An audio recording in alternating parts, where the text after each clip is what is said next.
Yo, it's Chappers and there's Captain behind this black contraption camera thing, and we're about to get a sound from the Dark Terror from Orange Amplification. And why have we got 63 different microphones in front of it? Well, there are myriad reasons. New t-shirt, happy face, amazing guitar. And one of the reasons is that we're about to do something man has been waiting for many an eon. We're about to capture the genie inside this bottle and stick it inside something called a Kemper Profiler. Get your tech face on, Lee. So Kemper Profiler essentially is going to profile the sound of this rig here and capture it using some special German magic wizardry thing that Gandalf came up with, and recreate the sound of this rig without needing to have the rig. Now the reason we've got lots of microphones, of course, is because each microphone will capture a different tonality, and what we're going to do is choose our favourite either single mic or mix of mics, and we're going to profile that. So that's what you're going to see us doing shortly. But for now, Chappers is just going to get his tone on. Yes, we're going to tweak some knobs. I know there are only 3 of them to tweak, but still, it's important that we do some tweaking, isn't it, Lee? Yes. With my band Dorje, I've been using this in 7 watts, but full volume.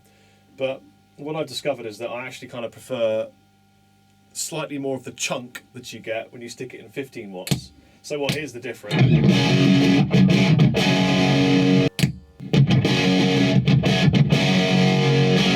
You might not hear that, but there's a more chunky thing there. Here's less shape. Here's a bit more. That's nice. And we need more gain.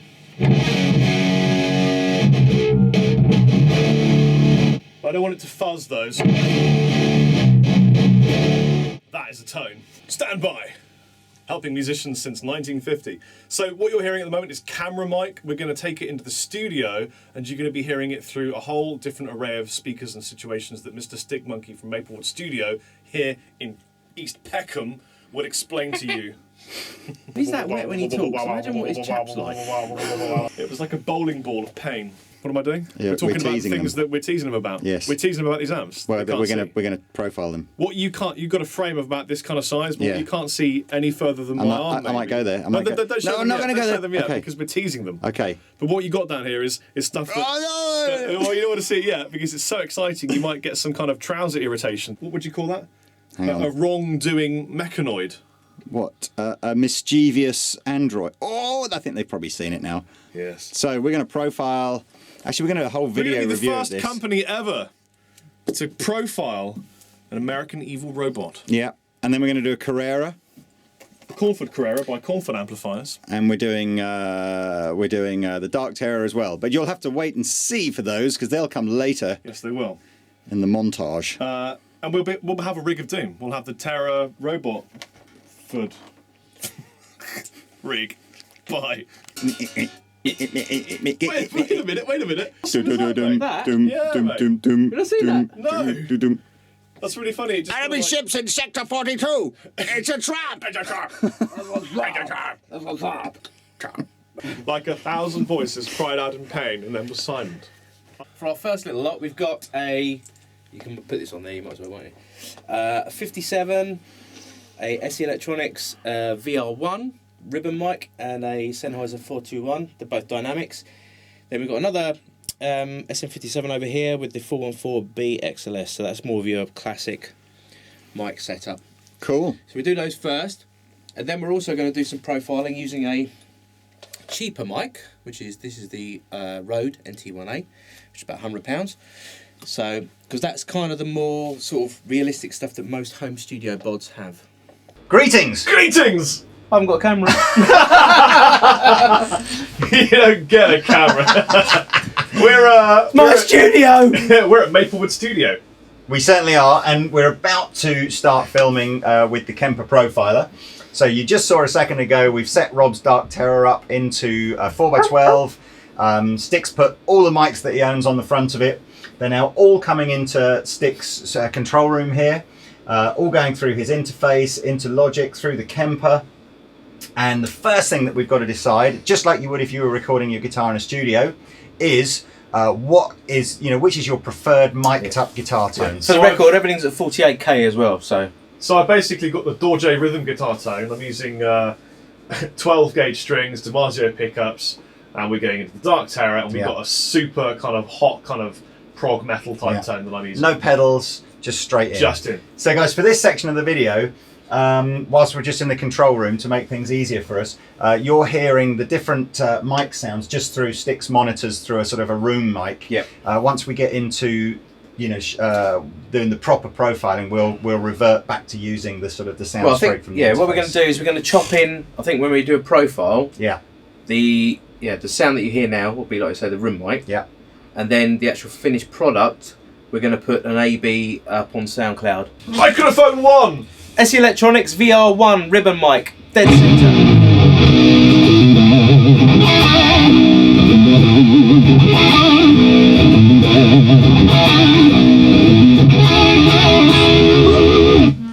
Next up is a SM57 dead center. Well, slightly off center. Dust cone meets the speaker area.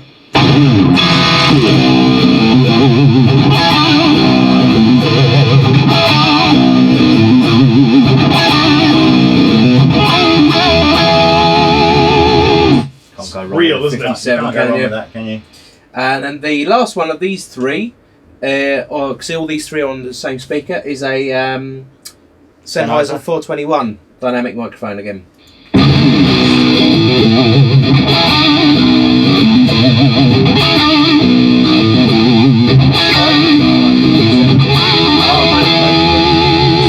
Okay, then over on the second speaker, we've got a 57 off axis, so that's at the angle. Quite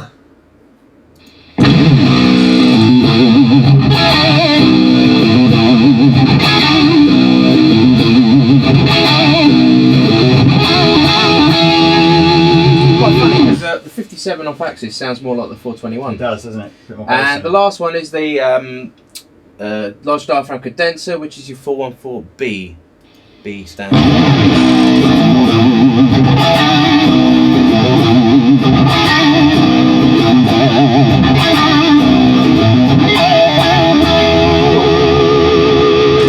I've always said I like a large diaphragm. Do you like the last one best? Yeah. Let's try a blend. It's got a hollow kind of characteristic like a to good it, isn't Scotch it? whiskey. That with an SM, I think would put in. If I had the money, I'd buy a U87. That's what Eddie uses all the time. Is it? Yeah, nice. So let's have a blend. I'm just going to say to you guys here, don't forget what you're actually listening to here. You're not listening to the profiler yet, just in case you're confused. You're actually just listening to the this is literally the guitar straight in, straight out. Yeah. And I'm using Glow in the Dark Planet Waves plectrums. And all the microphones are pretty much in phase, so we can blend any of them. It'd be great if I could play and you tweak with the mics, and I'll tell you when I hear a sound that really works for me. Got it. Because that's the way I would do it if I was playing a studio. So I'll just play rhythm, you tweak them randomly or whatever that suits you, and I'll say stop and buy me one.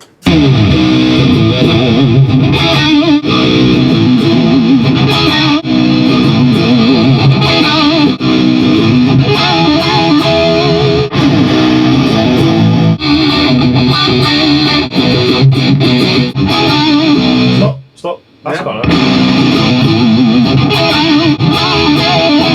Yeah, that's quite nice and thick.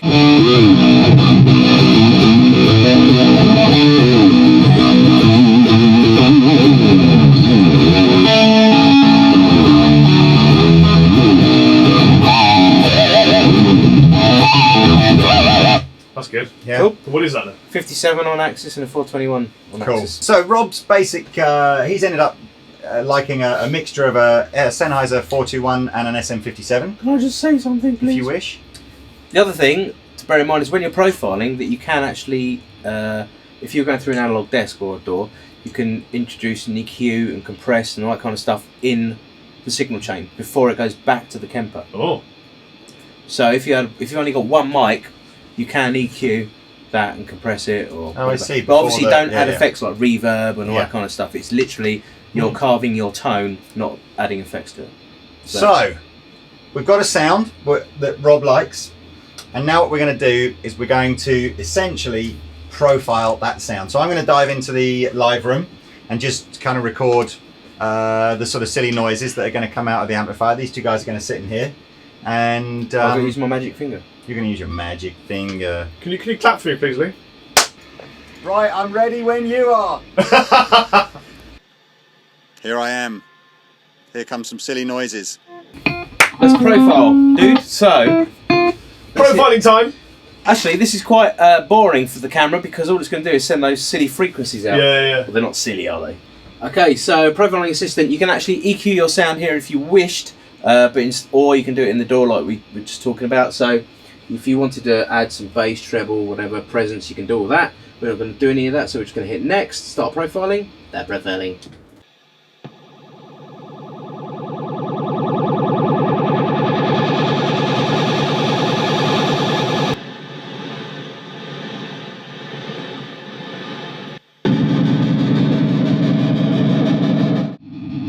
It's a lot longer in real life than it is on video. It is, definitely. I was just thinking that. Yeah. Okay, so as you can see on the screen, you've got the options to adjust your tube shape and all that kind of stuff. And this is kind of how it emulates, I guess, the gain stage. Yeah. By working out the sort of what it refers to as the tube shape and stuff. Okay. But we want to refine the profile. So if we hit that, now you've got to play a few chords. He's alive! Play a few chords, please. Okay, I'm playing a few chords.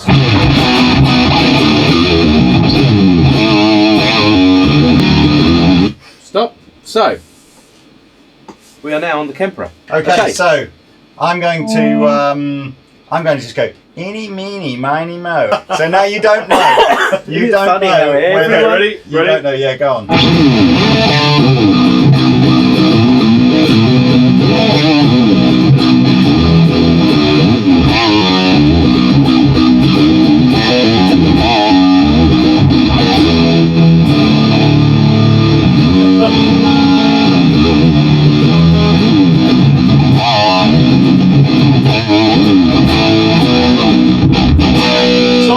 Stop. That's Okay. the Kemper.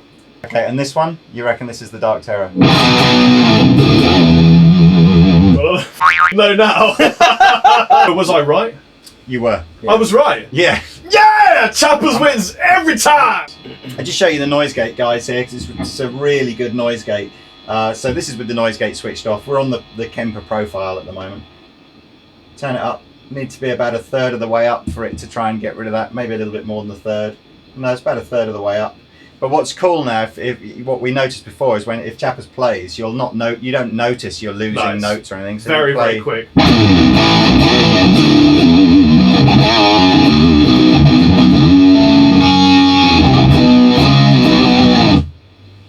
It's awesome. Good. It's really, really good. So, I just want to say, I guessed which was which. But here's the thing.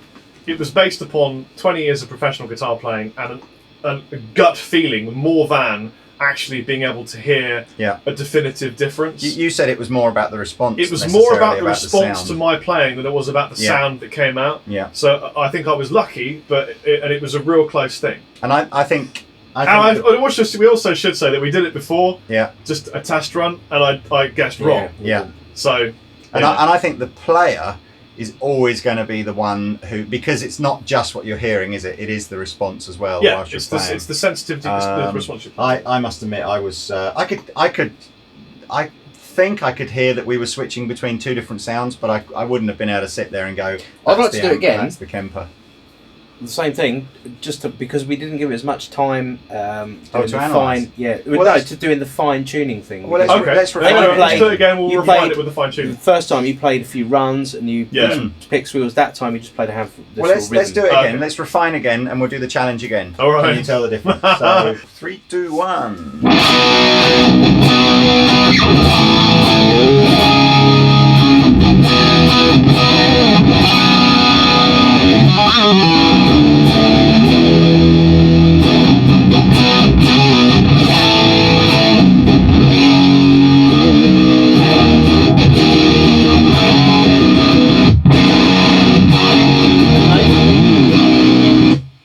It does actually say in the manual as well, when you're doing that refined process to play hard picking chords, it's really trying to drive the amp to get those sounds. So okay, so again, blind test me. In fact, I'm going to turn my back. Meeny, miny, mo. Ready? Catch a fish by its fin.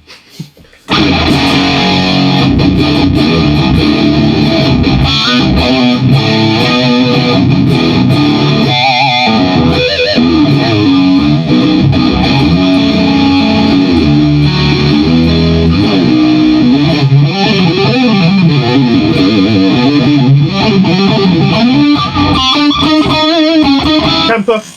No, I was going to say, to my ears, that's made a big difference. I reckon that's the Kemper. He's been right every time. Yeah. Then. Just because I've recorded, Yeah. I've been recorded lots and lots of times, Yeah. and I'm very used to picking out a tone. So I think you should do it. I'm going to play. Rob still won't know which is which. Paul's going to do the switching between the two, and Rob's got to try and guess. So he doesn't have the advantage now of being able to kind of pick out that kind of feeling that maybe the pick dynamics. So it's purely based upon tone and Just sound tone. now. Yeah. Yeah. Do you want to use my Glen Dark Plectrum? Yeah, that'll make a difference, won't it?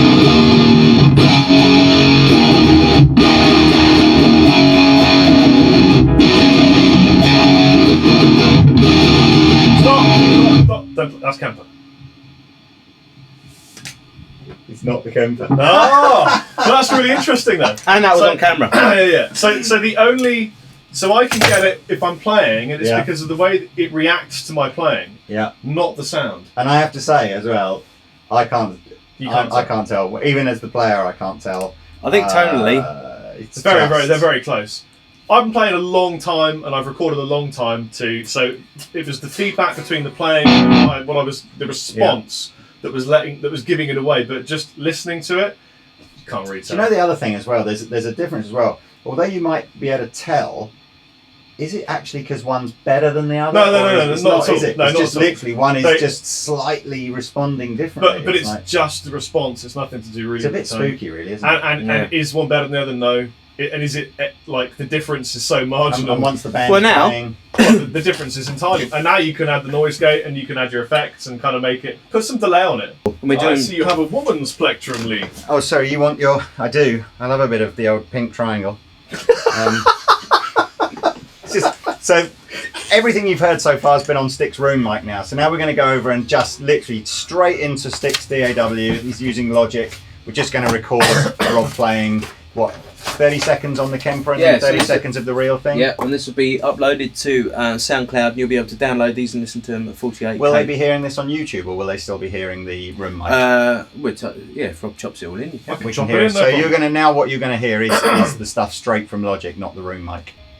Kemper has a tuner in it as well. So there you go. What, is it a big tuner? It's a or profile. Is It's a profile tuner. Is it an oil? Yeah. Did they You can- profile the you can take- Planet you Wave can sensible take- chromatic tuner? You can take any tuner, yeah, and plug it into this, and it goes. So this is the reference amp. Okay.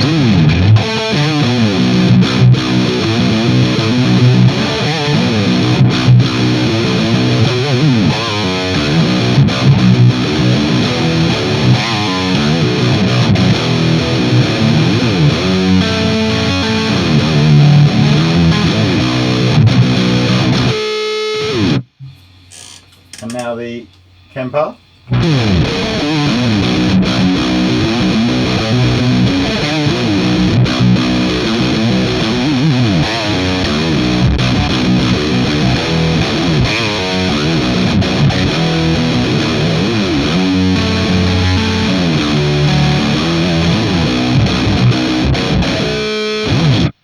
Yeah, you'd never know. Right.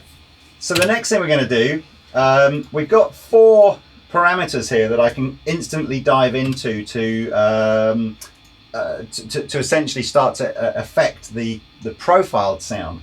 Those are called tube, shape, power sagging, pick, attack, and clarity. So I'm just going to, on Rob's command, I'm going to change some of these settings here and see if we can just maybe tweak out that, maybe particularly the responsiveness thing. See if we can tweak that out to the point where you're No, literally I'd like just going. just a touch more pick Okay, attack. so would be we'll have a nice. little bit more pick attack here.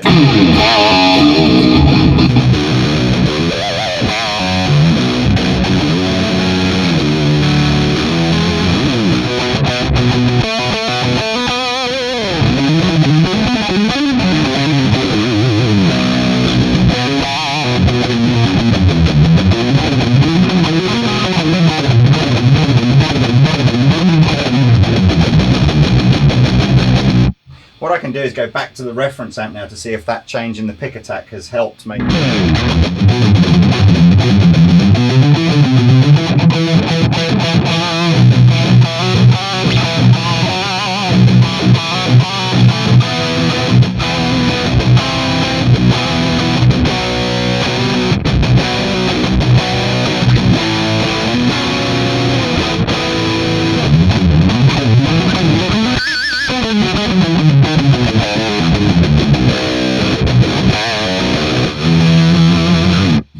I couldn't even tell you which is which. Which is my mind is so fried now. So tell me which is which. So hit the regular orange.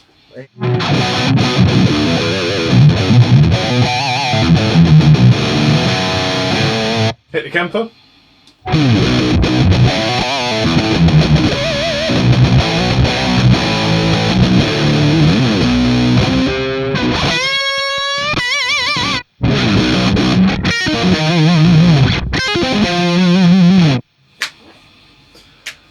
It's a crisper, kind of more cutting version of the Dark Terror, isn't it? Yeah, and we can make the clarity darker. I mean, maybe that's the way to go. Actually, no, we can't edit that bit out.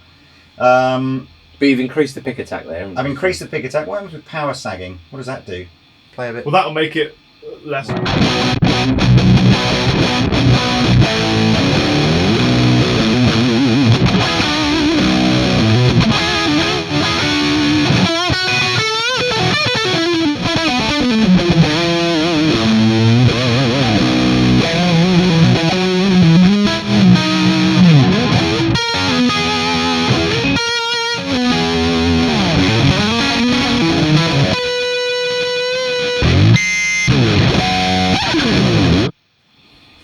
Yeah. It's made a difference, hasn't it?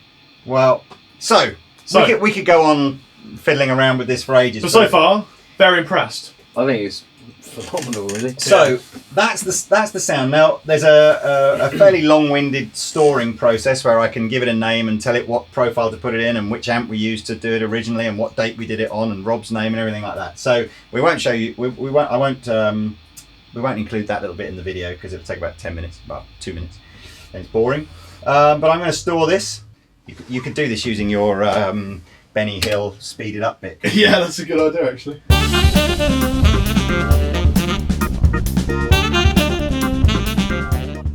Right, let's put some effects on then. Yeah!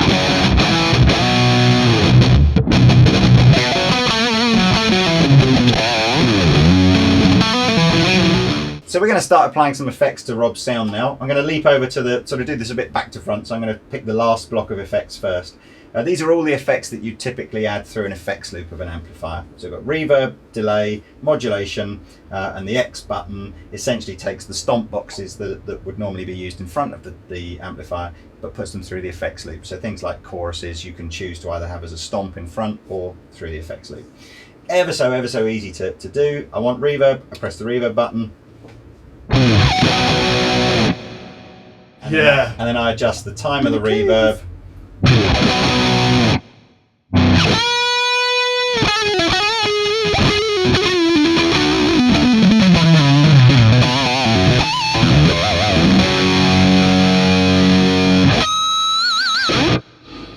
God love Chapman guitars through a Kemper. Do you like that reverb? I like that. I like a little bit more actually. Like a bigger... More in the mix or just more reverb? More time. More time, yeah. Yeah, that's better.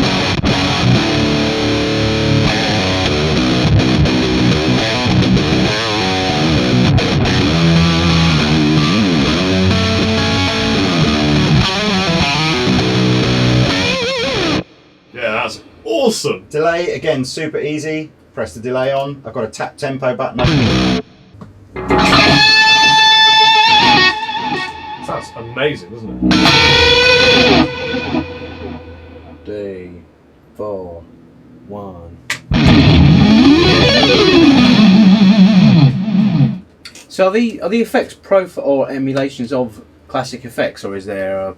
I don't think the delay and the reverbs are, but I believe some of the stomp boxes are. Things like the stomp boxes definitely are. They're like TS models and BO models and. So that's essentially. So we've added some reverb. You can mess around with that as much as you really want to. We could put a stomp box in front of it. Would you typically? Well, we got a lot of gain there. We don't need to, but we could roll off the gain from the amplifier. Yep. And then we could add a stomp box in front just to see. Here's the gain. So why not half that? Just whilst we're talking about these buttons that are along the bottom here, the gain is an emulated gain. So it should be reducing the gain of the amplifier in the same way that the amp would if we reduce the gain. Leaving it where it was when it's profiled is basically true. The bass, middle and treble and the presence controls are not emulating the tone controls on the amplifier. I mean, the Dark Terror, for example, doesn't have bass, middle and treble. So what you can do is you can either go in and literally work out, set the cue and the shelving of the tone controls yourself to try and emulate the tone controls that are on your amplifier, or you can load in kind of a certain type of EQ if you want to use it. I'm just using whatever the preset one was on for the one that we started with. So what I was saying is, because you can roll the gain off. Yeah. So that's interesting, because the Dark Terror, although it has a great clean sound, you can't push it particularly loud in a live situation. But with this, I guess you could do. So what's this like then, with the gain about halfway?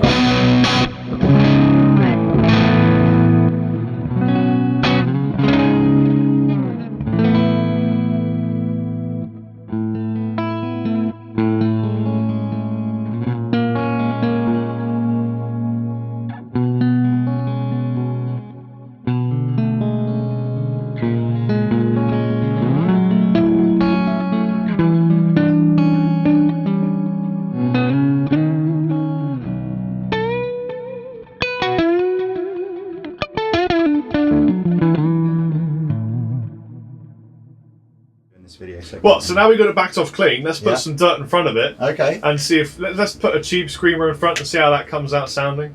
Browse stomp pedals. Here we go. What have you got then? TS Crunch or TS Full. Well, give me TS Full, because we know what that's going to be, don't we? Okay.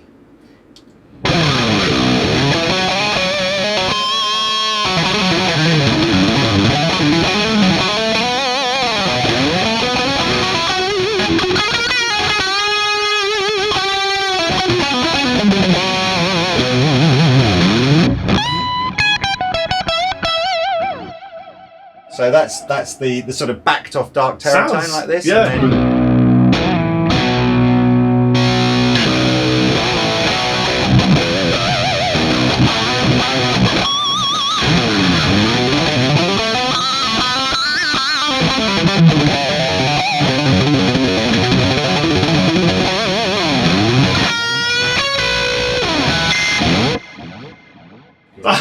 That's really, really good. If you don't want to use the pedals that are in the Kemper, and let's say Rob had some crazy boutique made drive pedal that was part of his tone, what we could of course have done is profiled the Dark Terror with a distortion pedal in front of it and had that as our snapshot. And I was talking to a guy yesterday who owns a Kemper profiler, and he's considering taking his out live.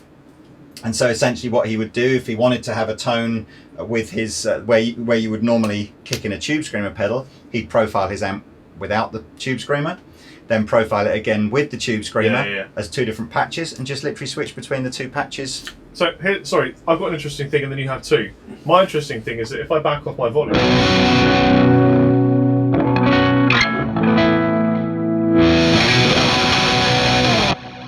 the same way the amp would. I was going to say as well, you can, using the inbuilt, obviously they're all foot pedal MIDI controllable as well. So you can turn them on off. Yeah, there's I was reading there is allegedly going to be a dedicated foot controller for this at the moment. So at the moment it has MIDI functionality, so you could use any MIDI floorboard and program it up so that pressing any of the buttons either change patches or turned on and off effects. But I believe Kemper have got in the pipeline a dedicated floorboard for this, so I'm sure that'll make it a bit more intuitive. So Lee, how do you think Line 6 are feeling about this? Well, I'm not sure really Line 6 will be too worried. Line 6 are in a completely different kind of price point to this sort of product. I suspect most of the chat that I've seen on the forums is between this and Axe FX. And the chat that I'm sort of seeing on the forums, it seems to be thinking that they're two different products. I'm hearing guys saying, Axe FX is a very kind of processed kind of sound. It's great for live use. It's got a very cool sounding, high gain sound. Well, you know that anyway, it's all the bands that are using them. The Kemper is a profiler. It's about saying to you, well, what is your favorite guitar sound? What have you got an amp that you absolutely love the sound of? Then great, go. So to my mind, it's amp modelling, but very accurate, and you do it yourself. It's kind of I mean, I don't really know if it's worth getting into the distinction between what's profiling, what's modelling. It's profiling a snapshot, isn't it? It's going. Whereas, say, with a pod or an Axe Effects, you'll load up an amp sound, a program, and the engineers back at base have already worked out how the EQ works, how the gain structure works, or tried to work it out, you know. And so you can. It's like setting up. This is a little different. This is obviously it's about setting your amp up, getting the mic setting right, and profiling that snapshot. Probably the coolest thing that the guy I was with yesterday, I was very fortunate. One of our customers bought one of these about a week ago, and he only lives close to the store, so he invited me around yesterday to go and see the rig that he's using. And he's a fairly successful, well-known guy. He's in a good band, and he does his own production stuff as well. And he was saying that in his home studio, he never gets good guitar sounds in his home studio because he can't wind the stuff up loud enough. So typically speaking, they'll go to a proper studios, get some amazing guitar tones, record a load of stuff, then he'll bring it home for all the sort of post-production stuff. And he says the disaster is when one of the guitar parts just isn't quite right, he can't relay that guitar part down, if you like, getting the same tone that they got on the day in the studio.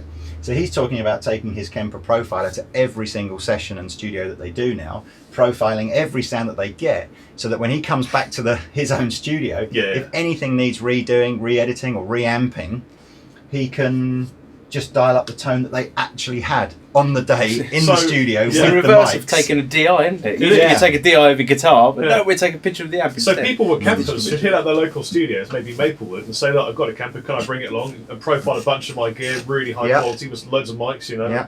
I suppose in fairness, if you really want to get to the next degree, you don't even bring your own Kemper. If the studio's got one, you bring your USB stick with your profile on it, whack it in the... I mean, it's the ultimate. Have you bought your amp with me? Yes, I have. Here it is. It's like, that's quite mad, isn't it? Yeah. Can I use it live? Question. Which I guess is... We were chatting about this earlier, and we each had kind of different answers depending on the guitar player you were. So... Well, let me give them my answer first. Go first. As a guy that gigs. So, I would use this if I had a front of house guy doing the sound for me, giving a really good mix in the monitors, and you trust the monitors are going to be good. If I was doing a pub gig, I wouldn't use it because you're going to be relying on putting it through a PA and using monitoring to hear it, unless you put it through an amp on stage, but it's not going to give you the right sound. So I think if you're touring, pro band, you've got a really good front of house guy, yes, I would use one of these. You know, just to answer that question, one of the things that, and this is one of the weirdest things that I cannot for the life of me work out how this technology is working, isn't it?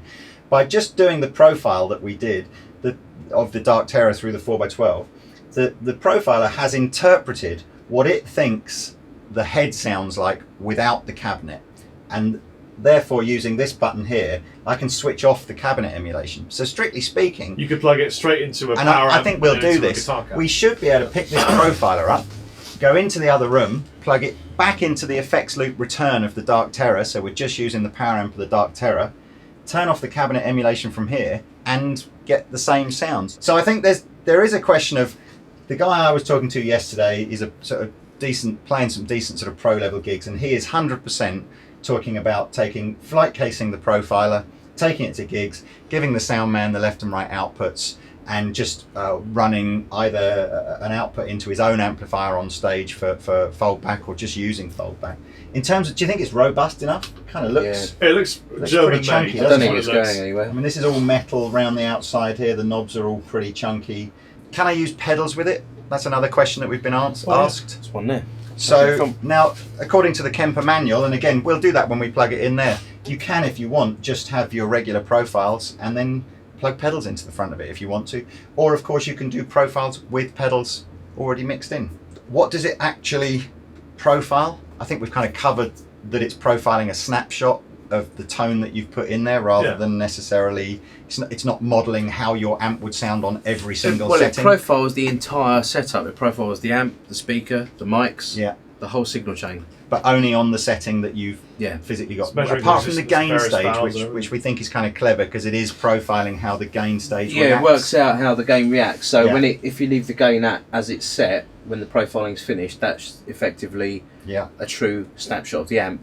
Fred the Brum has posted already to say that the whole, there's kind of gap in the back of the profiler here, about the size of I don't know how big is that size. About the size of an amplifier. About the size of it's about that big and about that thin. And apparently Kemper are developing a little power module to go in the back of this, so you'll be able to run a small pair of speakers. It's not a gigging thing, but you'll be able to run a small pair of speakers for just studio use and bedroom use and stuff like that out the back of your Kemper, which is cool. And Dave Hollingworth, bassist from Dorje, said that Tech 21 make a flat response 212 powered cab that would go very well with that. Yeah, I mean, I think there are a lot of guys, if you look at guys using Axe Effects or guys using Line 6 stuff live, they've got the same challenge. You know, how do you get that sound? And essentially it is about buying a flat response kind of power amp, like a PA power amplifier, into a cabinet, whether it be a full range cabinet and you leave all the cabinet emulation switched on within here, or you actually use a guitar cabinet and you switch the cabinet emulation off in here. But it is doable. Kemper profiling video, another one. We're going to do another one here. Yes, and this time we're using the Cornford Carrera. Not just the Carrera though. Let me show you the settings we've got on here. So as you can see, this is gunned out pretty much maximum. Certainly with volume maximum, using it on the 8-pin mode, so it's using the EL34 output tube. But just for a bit of extra, we've got a Keeley modified TS808 tube screamer here. I'll show you the settings on there. So this is what it sounds like in the room. Let me just step back a second, flip the standby switch.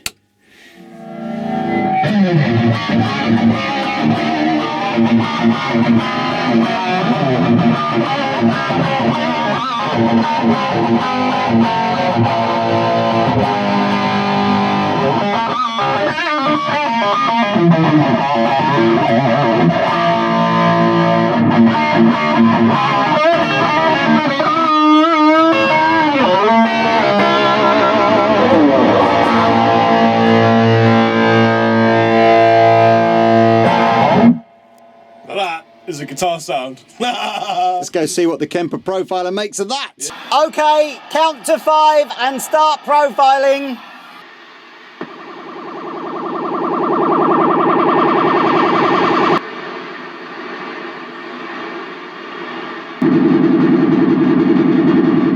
We're back with a Les Paul from Gibson Guitars, who make Les Pauls, and we're using a Cornford Carrera, which you've just seen me seen in the other room, with a Keeley modified tube screamer. We've already done the profiling, we've already done the refinement. Now it's just down to you to see if you think it sounds... It's A or B time, isn't it? It is. Shall I hide it again? You've got to pretend. Yeah, try that.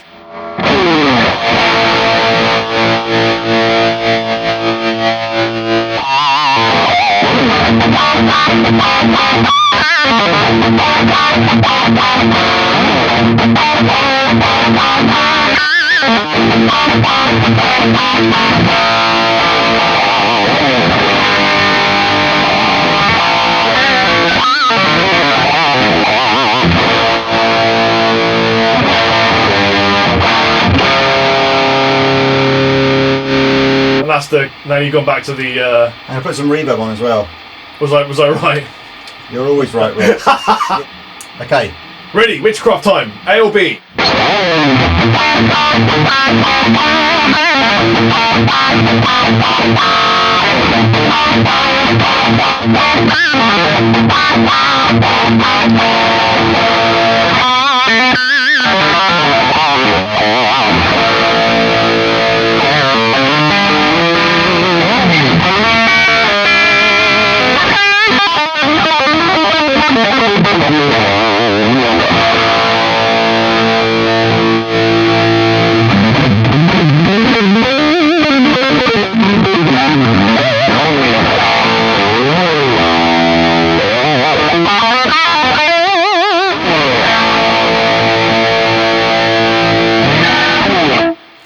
I think that's the Kemper, and that's the I think. Well, I was switching them all the way through. The very final sound was the Kemper.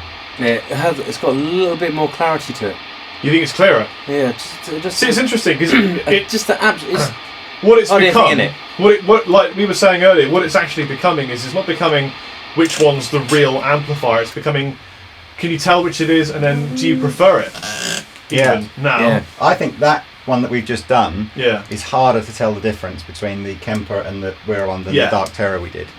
I mean, we're so talking as well. We're talking 1% and 2%. Yeah. If people watch it, they're gonna imagine there's a big difference when there's I think absolutely. I'd be amazed if on YouTube people are even. It's so hard to pick up, isn't it? This is Kemper.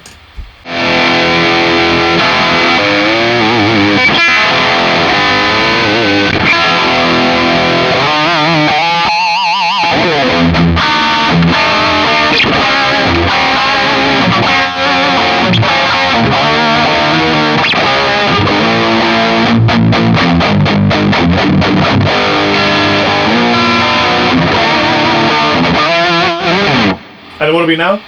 Oh, I just went between the two. Oh, I see. We were both then. Yeah, we were both. Yeah. Oh, there you go.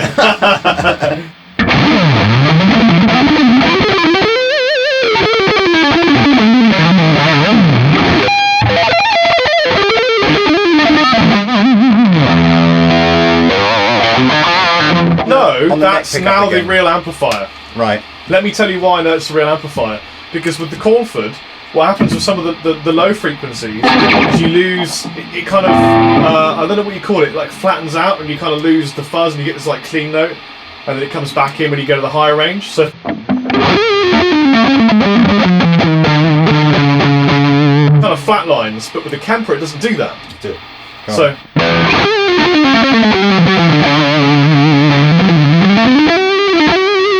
if I do a quick flurry with the bass pickup,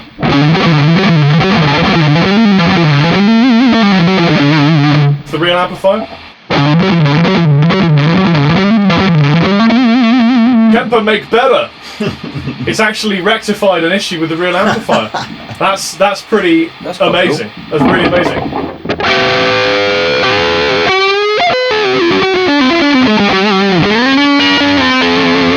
Right.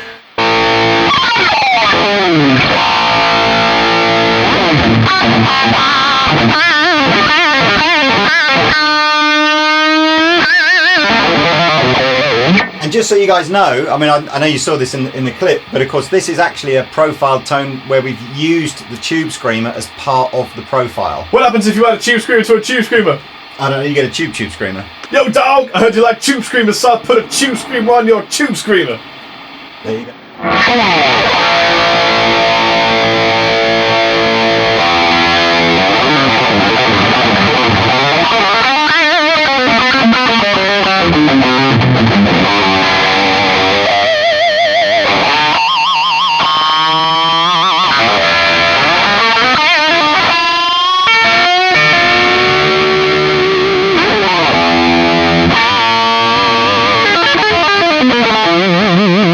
It's just a bit gnarlier, isn't it?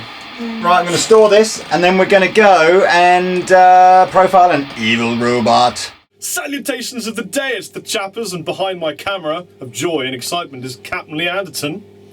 And we're at Maplewood Studio, doing another Kemper profile, this time with a Fender Stratocaster.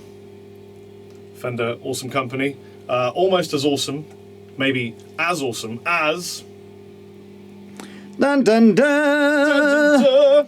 Okay, this is the first shipment of the American Evil Robot amplifier that you guys have probably seen Phil X rocking out on. So it's an amp that he designed with a Californian amp designer called John Kasher. We're going to do a proper full review of these tomorrow. But for now, because we've been doing lots of dirty dirt profiles, we kind of thought, why not do a nice clean one and show off a side of the Evil Robot that maybe hasn't been sort of embellished upon so far. It's the American Evil Robot is a much truer copy of the Troubadour that Phil was using in some of the early fretted Americana videos. So this is this is a sort of a very 1950s vintage sounding amplifier, lovely clean tone. All the gain, or most of the gain that Phil gets out of these is from a pedal, and actually the newer EVR C30 that he's using, the black one, has a much hotter gain stage than these American-made brown ones. So you'll hear, this is perhaps not the sort of tone that Phil's been getting from some of the recent videos where he's been using the black EVR C30. It's a beautiful kind of, takes us back to the 1950s for some beautiful clean tones. Well, I was born. When you were born. So here we are. This is just the sound of the amp on the camera mic before we do the profiling.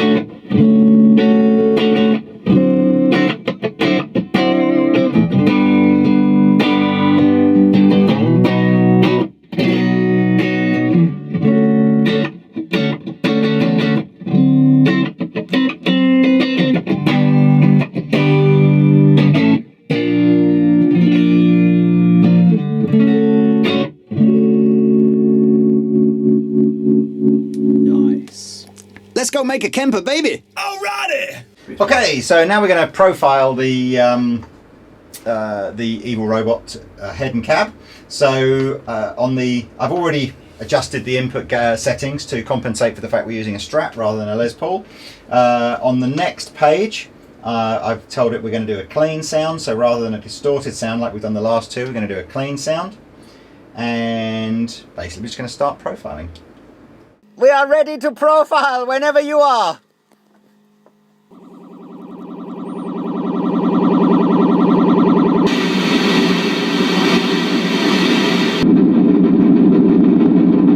We're back in the room now, and we're going to go through the refine process.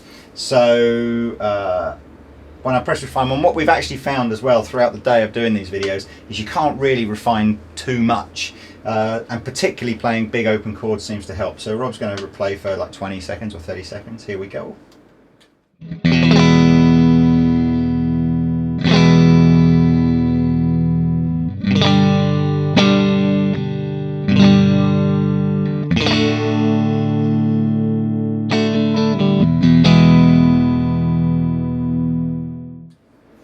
So we've finished that process now. And let's see if we can hear the difference between what our evil robot sounds like, which is here.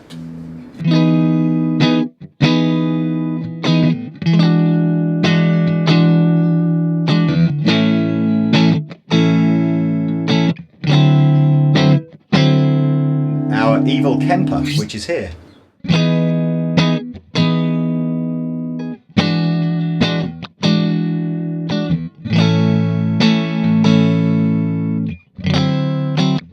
Let me just hit a big open E chord. Okay. See if you hear a difference, really.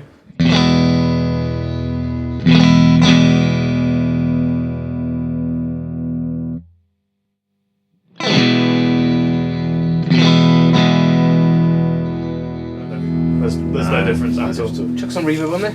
And for listening pleasure, I will add some reverb, and then Rob can fade out, playing us all to sleep.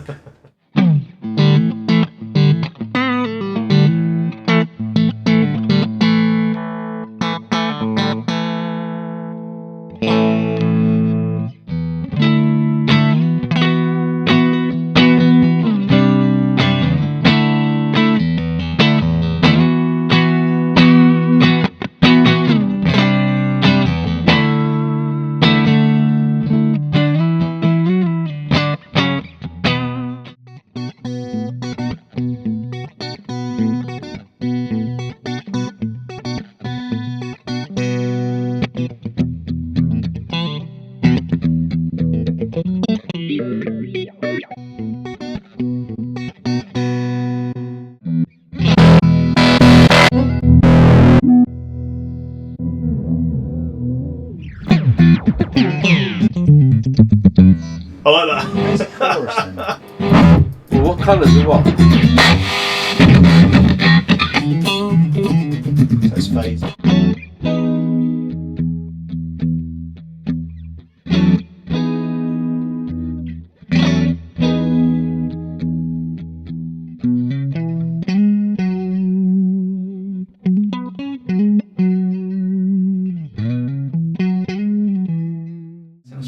Let me see, right, let me see if I can tell through here the reference amp versus, so let me turn the effects off for a minute. Right, play the...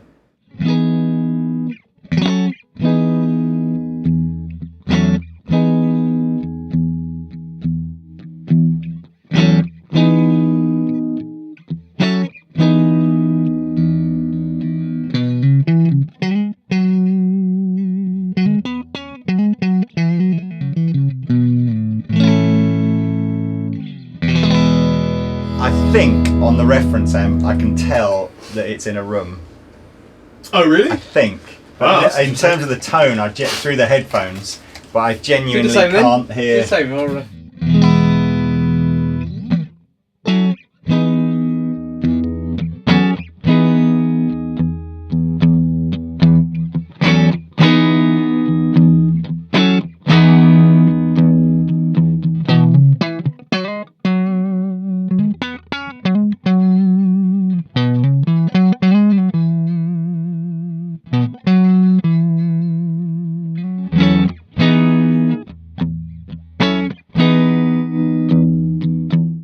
thought I could just sense some room ambience, even though we're not using. All right, test me. Put the headphones on then. I don't need the headphones. No, but you do that. That's what I'm saying, because you're like, I don't know if they'll reach, will they? Yeah. And shut your eyes. Oh, I will shut my eyes. And I'll just switch, and you have to tell which is which. Okay, ready? Yeah.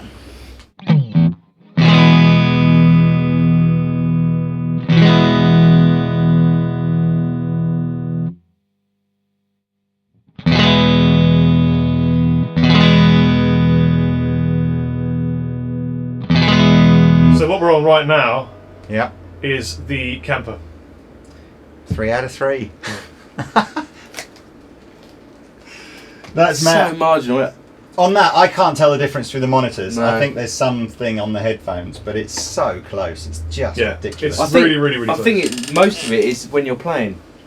It must be to do. Well, I was very careful not to play. I just strummed a chord and didn't really. Obviously, I played the chord, but I didn't like doing it to the playing. I just listened to it and just made a choice based upon what I heard tonally. But they are very close. I mean, and the thing is, it's so close. It's not about how close it is anymore. It is no longer like it's a challenge to see which is which. It's like which one do you prefer? I mean, I always thought with the Kemper that the clean sounds are always a challenge to get that kind of, almost harder, I think, to get an amazing clean sound than it is a distortion sound. But it's there you go. The three of us kind of have similar but differing views upon the way that you could use this, I suppose is the way to put this. If I was a pro touring guy and I had a big tour with a proper front of house guy who I really trusted and I knew that every venue would have really good monitoring, I think, hand on heart, I would take a Kemper with me and use it through a PA with wedges, and I might use it either as a backup rig or in place of a couple of tunes where I wanted to have multiple amplifiers layered. So if I found this amazing tone that was 3 heads, you could sample it, profile it, and the Kemper would do the job and save your tech an awful lot of grief. If I was doing pub gigs, love it, but wouldn't use it. I'd just use a good old Dark Terror through a 412. If you're in a function band? If I was in a function band, then yeah, you've got a really good case there because there's less to carry, way more types of tones, but I'd never be in a function band. No, I know. I mean, your gigging tone, the Dark Terror does everything, doesn't it? It does. So I'm a very minimalistic player. I there's have not one much amp point sound. spending £1,300, spending 3 times as much on a Kemper to profile an amplifier that Well, I'm costs not saying £400, that the Dark Terror is the be all and end all for me. Yeah. But I just use one sound and I use the volume and the tone on the guitar to change what I need. Yeah. But there are some. Joe Bonamassa will have 6 or 7 amp heads, these blending to get different tones. Well, that guy could use a Kemper and save his tech a lot of grief and get almost identical tones, I think. So what would you do? Well, I think I'm probably going to be more with Stick here. The most compelling argument I've heard for the Kemper yet was when I was with my customer friend Paul yesterday, who was saying, as a producer and a sort of guitar player and a producer, the idea of being able to go to every single session, record, profile every amp sound that was actually recorded during that session, and then be able to get back and in a sort of a post-edit situation where something's not right, or actually what they found was that they really liked a certain guitar sound from one song and they wished they'd used it on another song, and being able to call that up and reamp a whole whole guitar sound. I just think that for me is its most incredible kind of use for this. But to be honest with you, as a gigging tool, I'm old school. I like to have an old guitar amplifier to play with. I kind of think anybody who's made that crossover already, so anyone that's using an Axe FX or using a pod or some a Boss floorboard or whatever for gigging with, has already overcome all the problems of how do I get it through my backline and and this, I suspect, will be another option for them now. Yeah. But would you put it through the power section of the head and run it through a 412? Well, I think I was saying earlier on, I'd like to see in 6 months' time, when there's a few thousand of these been sold and there's a lot more stuff out on the forums of what setup's working well and what's not. All I've heard so far is the same as you through the return of that Dark Terror. I thought it sounded fine. Yeah. I suspect that if you have a powered PA cab or something like that you use that you know, and you run that through that for a gigging thing, I'm sure it'll perform fine. But I think jury's out on that one. We'll wait and see. We'll wait until there are 500 gigging guitarists out there all using it and see what they all say. Stickler. For me, it's studio tool. I think live, there's so many variables that the object is to capture a tone, and it does that extremely well. As soon as you try and emulate or recreate that live, you're introducing amp character, speaker character, cabinet character, all that kind of stuff, which is not necessarily a bad thing, but it's moving away from all the effort you've put into creating that tone in the first place. But studio-wise, phenomenal. I mean, if you were to, when you're recording, record your DI and profile your amps, I mean, you can... Yeah. You compare... That committing to tape thing is, I mean, it was way gone when Doors came out anyway with Ultimate Undos and stuff, but that is just like, you can change your guitar tone willy-nilly. I mean, for a guy like me, I must have, I don't collect amplifiers. I'm a regular guitarist and I have about 6 amps. So if I was going to go to a studio, do you want to bring 6 amplifiers with you? Yeah, exactly. You know, that's a lot of gear to carry. 6 valve heads, guarantee 3 will probably cock up halfway through the session. Yeah, all those valves at risk. You're better off profiling all your favourite sounds at a really good studio near you, maybe Maplewood, and then take your amp head to Abbey Road and do your thing, you know. I'd love to see how the community aspect of this picks up over the next, 6-12 months. Because can you imagine if, I mean, I don't know whether or not these sounds would even be allowed. Well, I wonder when the first Dumble will be, profiled. Dumble, or can you imagine when, let's say, your favourite band, the next Slash album or the next Aerosmith album or whatever, and they just go, do you know what, while we're in here, why not let's profile some, if that community happens, then all of a sudden they start to go, this is... Well, it's the ultimate backup, isn't it? Of like, I had that tone in the studio, what was it again? Like, I wonder if people start to become really precious about their tones. Like, I'm not going to I've got the Slash kind of JCM 800 sound, I'm not going to put it online. People are like, I have, those, what are they called? Effects pedals, the hardwire pedals. Yeah. Who makes those? Digitech hardwire pedals. They come with a little rubber sleeve you can put over the controls so that you can't move them. Well, I kind of put it over and think, no one can see my settings now. It's like hidden settings. And I like that feeling. And I think people are going to become more and more precious in their tones. But still, tone is in the finger of the players. Well, yeah, kind of. It's not in a box. And what do you think, Mr. Kemper? Really? That's how your mum sounded. Dude. I'll tell you what you should profile is your AFD 100 head. Oh, yes! Who would like to see Lee profile his AFD 100? Yes. That's it, really. So to sum up, Kemper Profiling Amplifier, come find it from your... I nearly went that side, it's this side this time. Your favourite music store, Andertons Music Company. We ship these all over Europe. Comes in a little dinky box like this, so it doesn't cost a lot to ship anywhere.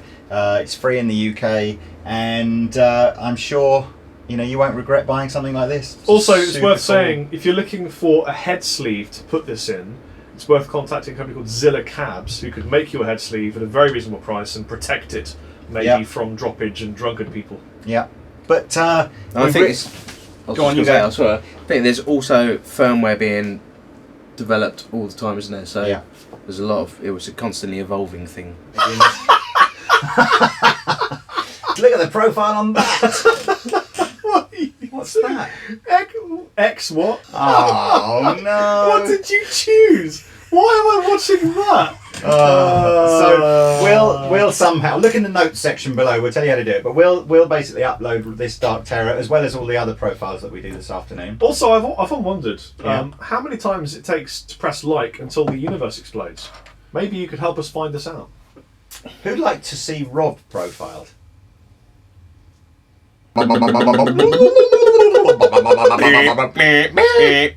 So can you tell if this is the real Chappers or the profile Chappers? Let's try number 1.